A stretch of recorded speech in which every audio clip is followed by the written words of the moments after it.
ವೀಕ್ಷಕರೇ, ಇವರು ತಾವು ನಿರ್ದೇಶನ ಮಾಡಿದಂತಹ ಮೊಟ್ಟ ಮೊದಲ ಚಿತ್ರಕ್ಕೆ ರಾಷ್ಟ್ರ ಪ್ರಶಸ್ತಿಯನ್ನು ಪಡೆದಂಥವರು. ಹಾಗೆ ಇದುವರೆಗೂ ಕೂಡ 2 ರಾಷ್ಟ್ರ ಪ್ರಶಸ್ತಿಗಳು ಹಾಗೂ ಹಲವಾರು ಫಿಲ್ಮ್ ಪ್ರಶಸ್ತಿಗಳನ್ನು ಪಡೆದಂತಹ ನಿರ್ದೇಶಕ.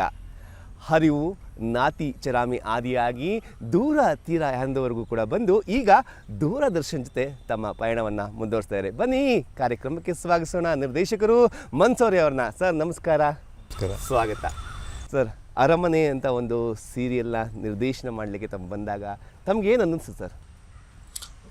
ಆ್ಯಕ್ಚುಲಿ ತುಂಬ ಖುಷಿಯಾಗತ್ತೆ. ಯಾಕಂತಂದರೆ ಚಿಕ್ಕ ವಯಸ್ಸಿಂದನೂ ದೂರದರ್ಶನದಲ್ಲಿ ಧಾರಾವಾಹಿ ನೋಡುತ್ತಾ ಬೆಳೆದು ಬಂದವರು ನಾನು. ಅಂದರೆ ಪ್ರೈವೇಟ್ ಚಾನಲ್ಗಳಿಗೆ ನೋಡಿದ್ದಕ್ಕಿಂತ ಜಾಸ್ತಿ ನಾನು ದೂರದರ್ಶನ ಜಾಸ್ತಿ ನೋಡಿದೆ. ಯಾಕಂತಂದರೆ ನಾನು ಅಪ್ಪು ಊರಲ್ಲಿದ್ದವರೆಗೂ ದೂರದರ್ಶನ ನಮ್ಮ ಮನೇಲಿ ಬರ್ತಾಯಿದ್ದಿತ್ತು.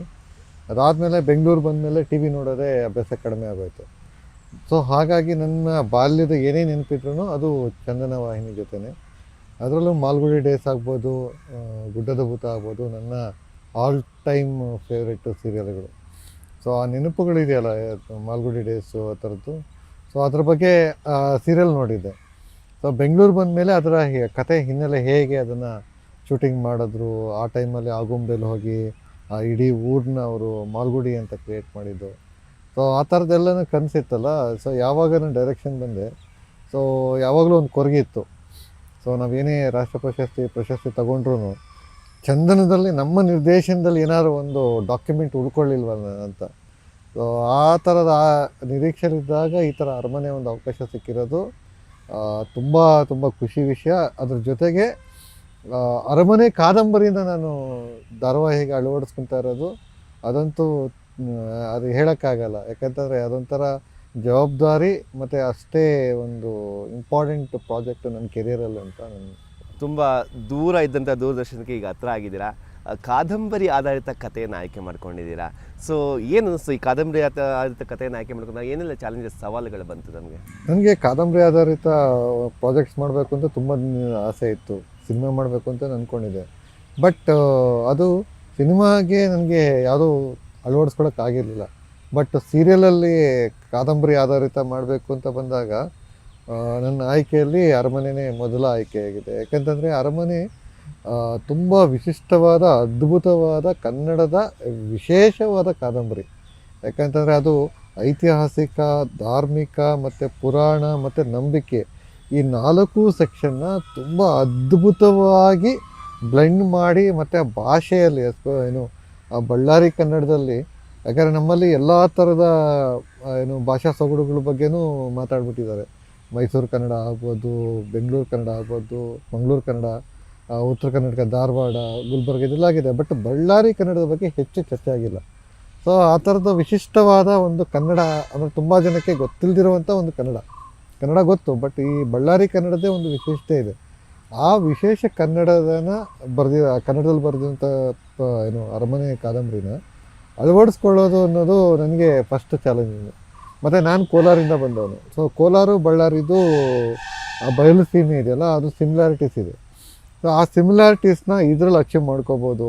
ಮತ್ತು ವಿಸ್ತಾರವಾಗಿ ಡಿಟೇಲಾಗಿ ಒಂದು ಪ್ರದೇಶದ ಕಥೆ ಹೇಳೋದು, ಇವೆಲ್ಲನೂ ವಿಶೇಷ ತುಂಬ ಇಂಟ್ರೆಸ್ಟಿಂಗ್ ಪಾಯಿಂಟ್ಸ್ ಇದೆ. ಮತ್ತು ಅರಮನೆ ಅಂತಂದರೆ ಅದು ತುಂಬ ವಿಶೇಷ ಕಾದಂಬರಿ. ಯಾಕೆ ಅಂತಂದರೆ ನಮಗೆ ಚಿಕ್ಕ ವಯಸ್ಸಿಂದ ಅರಮನೆ, ರಾಜ ಅಂತಂದರೆ ಅದಕ್ಕೆ ಒಂದು ವೈಭವದ ಒಂದು ಇಮೇಜ್ ಇದೆ.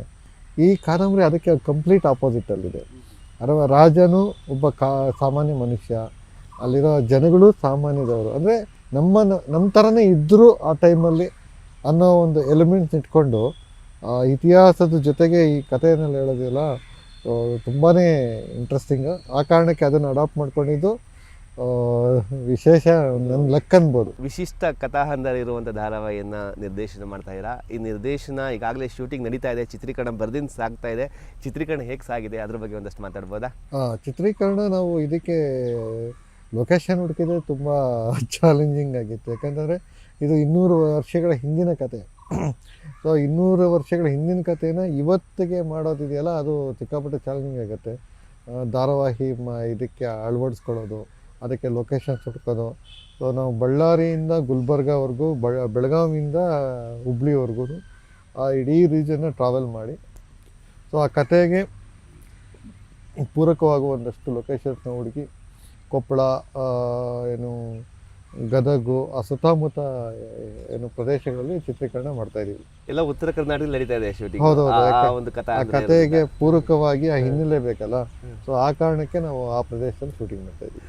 ಬಹಳ ಸಮಯದ ನಂತರ ದೂರದರ್ಶನದಲ್ಲಿ ಮತ್ತೊಂದು ಮೆಗಾ ಸೀರಿಯಲ್ ಬರ್ತಾ ಇದೆ. ನಮ್ಮ ವೀಕ್ಷಕರಿಗೆ ಬಹಳಷ್ಟು ಕುತೂಹಲ ಇದೆ ಸರ್, ಯಾರೆಲ್ಲ ತಾರಾಗಣದಲ್ಲಿದ್ದಾರೆ ಅನ್ನೋದು ತಿಳ್ಕೊಳ್ಳುವಂಥ ಕುತೂಹಲ. ಯಾರೆಲ್ಲ ಇದ್ದಾರೆ ಈ ತಾರಾಗಣದಲ್ಲಿ, ಈ ಸೀರಿಯಲಲ್ಲಿ? ಸೊ ಇದರಲ್ಲಿ ಮುಖ್ಯವಾಗಿ ಅರಮನೆ ಟೈಟ್ಲ್ ಶೀರ್ಷಿಕೆನೇ ಹೇಳೋ ಹಾಗೆ ಒಂದು ಅರಮನೆ ಸುತ್ತ ಆ ಊರಲ್ಲಿ ನಡೆಯುವಂಥ ಕತೆಗಳ ಹಿನ್ನೆಲೆಯಲ್ಲಿ ಬರುತ್ತೆ.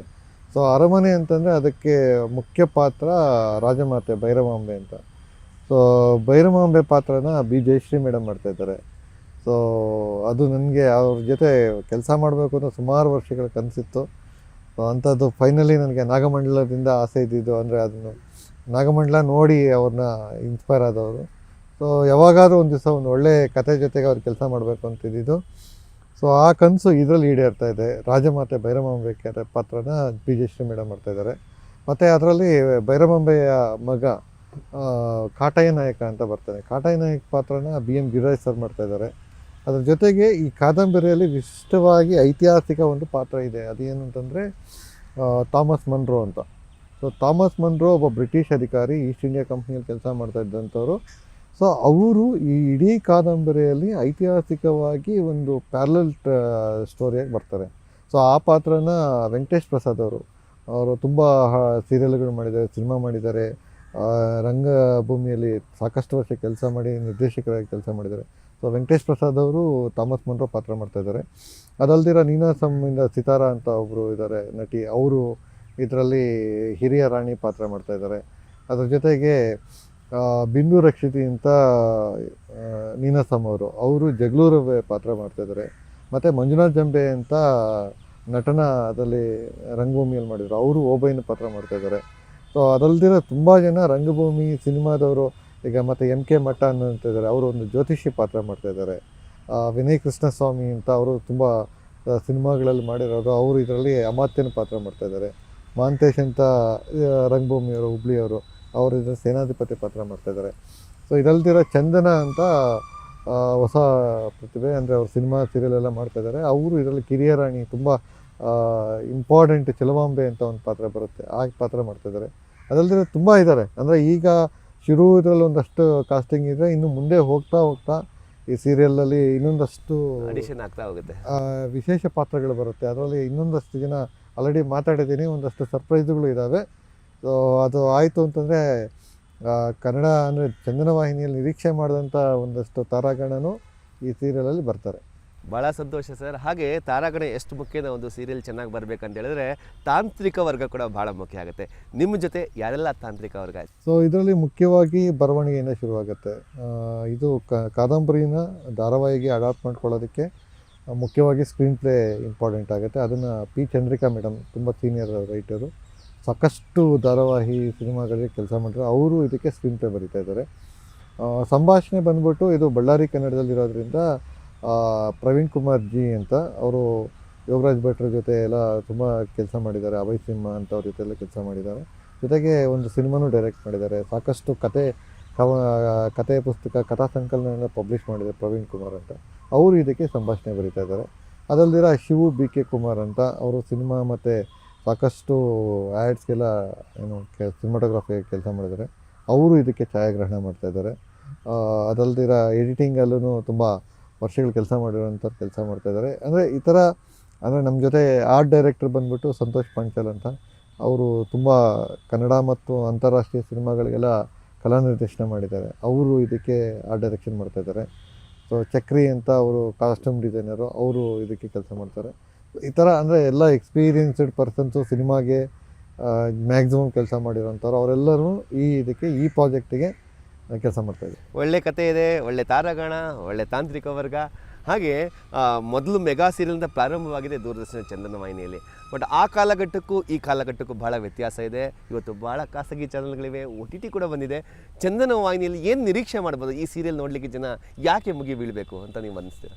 ಸೊ ಚಂದನ ವಾಹಿನಿಗೆ ಯಾವತ್ತೂ ಅಂದರೆ ಈ ಮಾರುಕಟ್ಟೆಯನ್ನು ಡಿಪೆಂಡ್ ಆಗಿ ಮಾರುಕಟ್ಟೆಗೋಸ್ಕರ ತಮ್ಮ ಪ್ರಾಡಕ್ಟ್ನ ಪ್ರೆಸೆಂಟ್ ಮಾಡಿದ್ದೆಲ್ಲೂ ಇಲ್ಲ.